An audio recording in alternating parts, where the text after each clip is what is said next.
નમસ્કાર મિત્રો, નવા વિડીયો ને નવા આરઆર સાથે હું તમારે આ અમારી યુટ્યુબ ચેનલમાં તમારું સ્વાગત છે. મિત્રો, નવા આરઆર આવી ચૂક્યા છે અને કઈ રીતે ભરતી થશે તેની જાહેરાત આજે આપણે કરવાની છે. મિત્રો, તો એ સરકાર દ્વારા એ જાહેરાત બધી રીતે કરી દેવામાં આવી છે કે કેવી રીતે ભરતીની જાહેરાત થવાની છે. મિત્રો, ગુજરાત પોલીસમાં લગભગ હવે માત્ર ને માત્ર આજ 19 તારીખ થઈ ચૂકી છે, એટલે કે 19 ડિસેમ્બર થઈ ચૂકી છે. એટલે કે આપણે હવે લગભગ 20, 21 ને 22 ને 23 માત્ર ને માત્ર 4 દિવસ બચ્યા છે. માત્ર કેટલા દિવસ?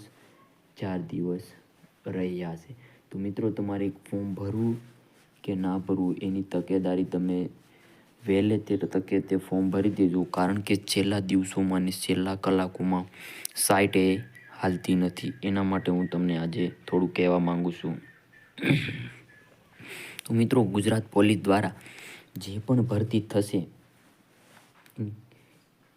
કેવી રીતે કરવામાં આવશે ભરતી એની જાહેરાત કરી છે. મિત્રો, તો ખાસ કરીને એ જાણવામાં આવે કે 2026માં ભરતી નવી શરૂઆત કરવામાં આવશે અને લગભગ આનું ગ્રાઉન્ડ 15 જાન્યુઆરીની આજુબાજુથી શરૂ કરવાનું છે. મિત્રો, તો ખાસ કરીને એ પણ ધ્યાન રાખજો મિત્રો કે ગ્રાઉન્ડ કેટલું આવશે.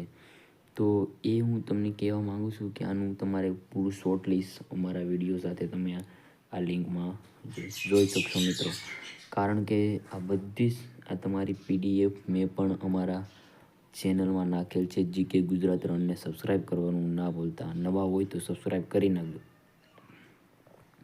તો મિત્રો, આપણે એ જોવાનું છે કે ભરતીને ગુજરાત પોલીસ ભરતી દ્વારા જે પણ નવી ભરતી કરવામાં આવશે એ આપણે ખાસ કરીને જોવાનું છે. મિત્રો, તો ખાસ કરીને આપણે જોઈએ ગુજરાત પોલીસ ભરતીમાં લઈને નવા જ અપડેટ આવી રહ્યા છે કે મિત્રો કે જે ગ્રાઉન્ડની માન્યતા હવે સરકાર દ્વારા પૂરી પાડવામાં આવશે. મિત્રો, કારણ કે હમણાં જ નવા અપડેટ આવી ચૂક્યા છે.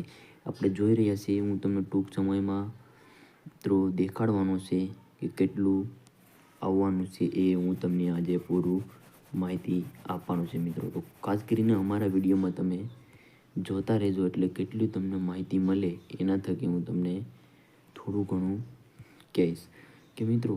તો આપણે જાણીએ કે કેવી રીતે ભરતી કરવામાં આવશે.